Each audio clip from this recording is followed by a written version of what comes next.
मसीह में मेरे प्रिय सभी को जय मसीह की। आज हम इस वीडियो में देखेंगे कि मसीह में होने के बाद भी दुख क्यों।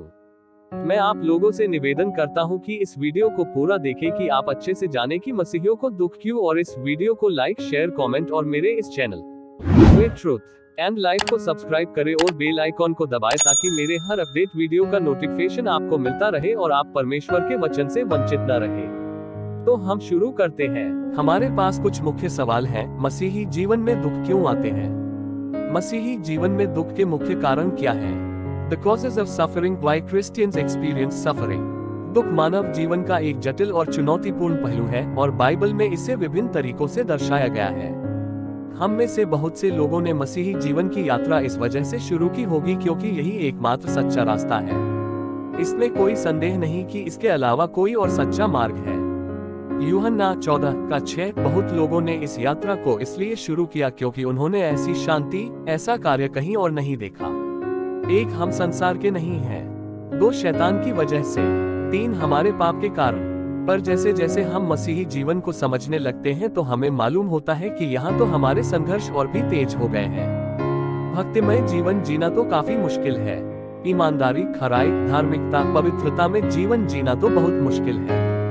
यहाँ तो हमारे दुख और कष्ट और ज्यादा ही बढ़ रहे हैं। अगर आपको भी ऐसा लगता है तो आपके प्रोत्साहन के लिए बता दूं कि ये दुख और संघर्ष हमें कभी भी परमेश्वर के प्रेम से अलग नहीं कर सकते हैं। परमेश्वर संप्रभु है और दुख सहित हर चीज के लिए उसका एक उद्देश्य है। रोमियो 8:28 में कहा गया है, और हम जानते हैं कि सभी चीजों में परमेश्वर उन लोगों की भलाई के लिए काम करता है जो उससे प्यार करते हैं, जिन्हें उसके उद्देश्य के अनुसार बुलाया गया है। हम मसीही यह विश्वास कर सकते हैं कि कष्ट में भी परमेश्वर हमारी भलाई के लिए ही काम कर रहे हैं। हमें समझना होगा कि दुख हमारे जीवन में क्यों आते हैं। मसीही जीवन में दुख के क्या मुख्य कारण हैं?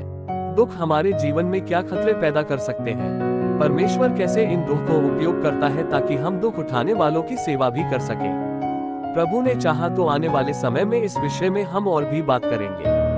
हम में से किसी को भी दुख अच्छे नहीं लगते हैं, लेकिन ये इस भौतिक जीवन की अटल सच्चाई है। कभी भी परमेश्वर ने ये वादा नहीं किया है कि मसीही लोग इस जीवन में दुखों से मुक्त होंगे। हाँ, पर उसने जरूर यह वादा किया है कि वो हर आंख से आंसू पोंछ डालेगा। परंतु ये वादा पूर्ण रूप से तब तक पूरा नहीं होगा जब तक वह मृत्यु को सदा के लिए नाश न कर दे। तब तक वह निरंतर हमारे दुखों में हमारे आंसू पोंछता रहेगा। यशायाह 25:8। परमेश्वर का वचन हमसे कहता है कि हम अपने विश्वास के कारण सताए जाने के लिए तैयार रहें। यीशु ने अपने शिष्यों से कहा कि यदि उन्होंने मुझे सताया है तो वे तुम्हें भी सताएंगे। यूहन्ना 15:20। लेकिन एक मसीही होने के नाते हमें ये समझना जरूरी है कि हमारा दुख सहना व्यर्थ नहीं है। एक मसीही जिस संसार में रहता है, अक्सर उसकी मान्यताएं इस संसार के साथ मेल नहीं खाती हैं। इसलिए यहाँ मसीही के रूप में जीना हमारे लिए एक चुनौती हो सकती है। जब हम देखते हैं कि यीशु को भी अपने व्यवहार के कारण दुखों का सामना करना पड़ा, तो हमें दिलासा मिलता है, क्योंकि उसके परिवार ने भी उसे यहाँ तक कह दिया था कि इसका चित ठिकाने नहीं है। मरकुस 3:21। यीशु ने अपने शिष्यों को सिखाया कि जैसे उसे सताव झेलना पड़ा, वे भी इसके लिए तैयार रहें।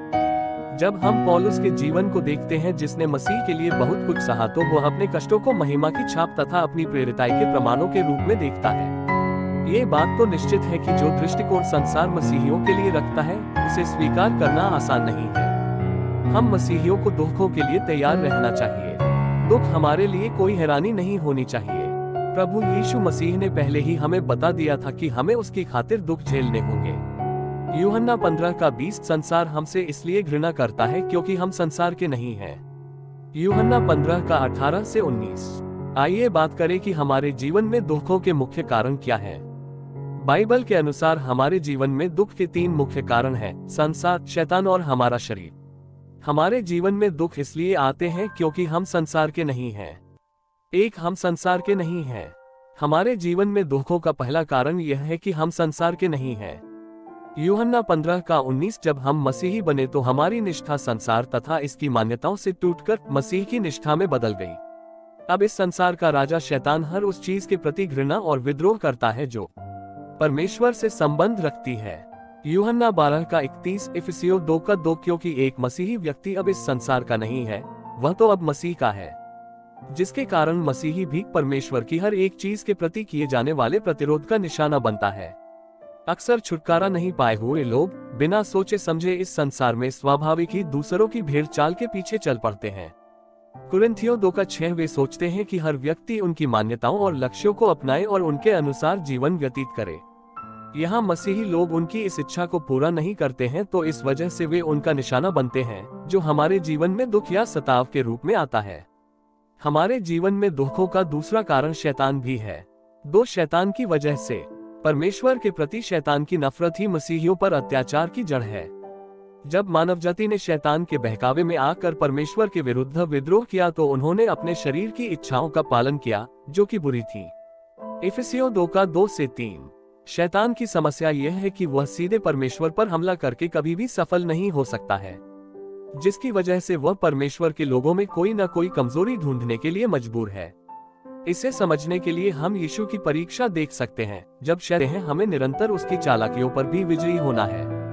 हमारे जीवन में दुखों के एक और कारण भी है, वह है हमारा अपना पाप। 3 हमारे पाप के कारण। बाइबल के अनुसार हमारे अपने पाप प्रत्यक्ष और अप्रत्यक्ष रूप से विभिन्न तरीकों से दुख का कारण बन सकते हैं। वचन हमें बताता है कि हमारे जीवन में दुख या कष्ट का कारण हमारी अपनी पापपूर्ण देह तथा इसके परिणाम स्वरूप किए जाने वाले अधर्म के काम भी हैं। 1 पत्रस 3:17। इस प्रकार का दुख या कष्ट उस कष्ट से बिल्कुल अलग है जो हमें भक्तिपूर्ण जीवन जीने के कारण सहना पड़ता है।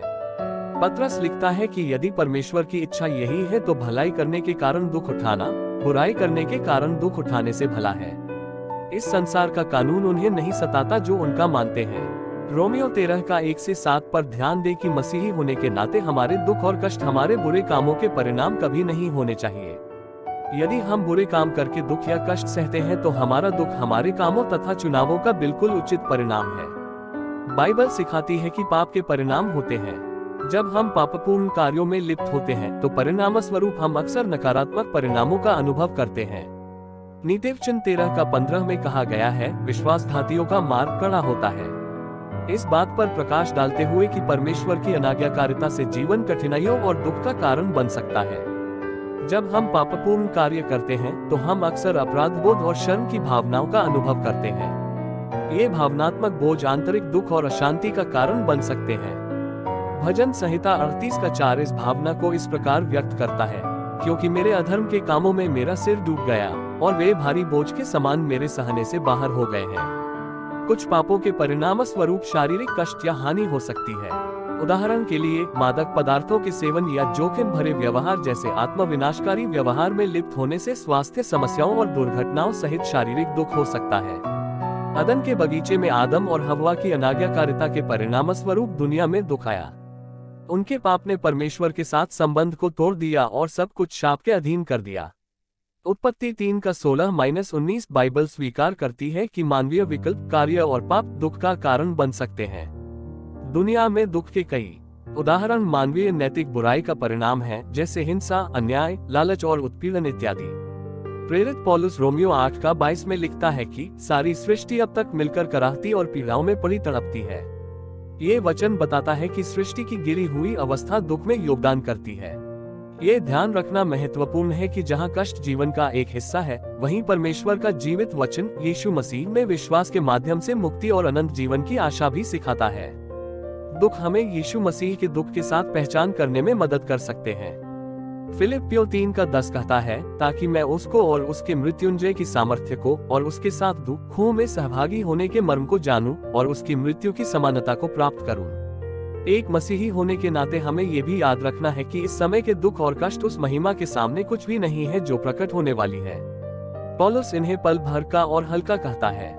2 कुरिन्थियों 4:17 हमारा परमेश्वर शांति का परमेश्वर है, वह हमारे सब क्लेशों में शांति देता है, ताकि हम उस शांति के कारण जो परमेश्वर हमें देता है उन्हें भी शांति दे सके जो किसी प्रकार के क्लेश में हो।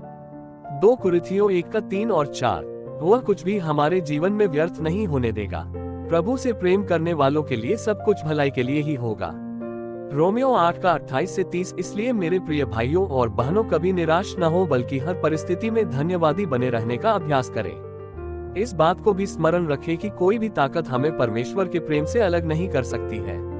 रोमियो 8:31-39 हम परमेश्वर से संबंध रखने वाले लोग हैं, क्योंकि जो हम में है वह उससे जो संसार में है बड़ा है। एक यूहन्ना 4:4 धर्मी पर विपत्ति पड़ती तो है, परंतु परमेश्वर उसको मुक्त करता है। संसार और संसार की अभिलाषाएं मिट जाएंगी, पर जो परमेश्वर की इच्छा पर चलता है वह सर्वदा बना रहेगा। 2:15-17 परमेश्वर चाहता है कि हम जीवन के दुखों में उस पर भरोसा रखना सीखें और दुखों के उद्देश्य को समझें।